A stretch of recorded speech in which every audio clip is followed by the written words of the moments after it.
La primera causa de mortalitat en el món és la malaltia cardiovascular. Es preveu que aquesta malaltia augmenti amb els anys, bàsicament sobretot perquè augmentarà el número de diabetes.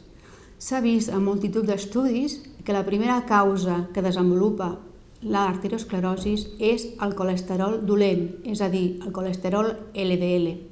Per tant, aquest colesterol prové dels aliments que venen de la carn animal. És a dir, hem de restringir els greixos animals. Ens hem d'alimentar bàsicament amb la tradicional dieta mediterrània, vegetal, cereals i sobretot menjar molt de peix, molt de carn blanca i oli d'oliva.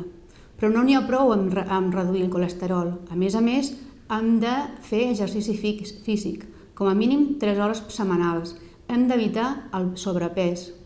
Hem d'evitar fumar i si un fuma l'ha de deixar, perquè juntament amb el colesterol són 2 factors que desenvolupen l'arteriosclerosi.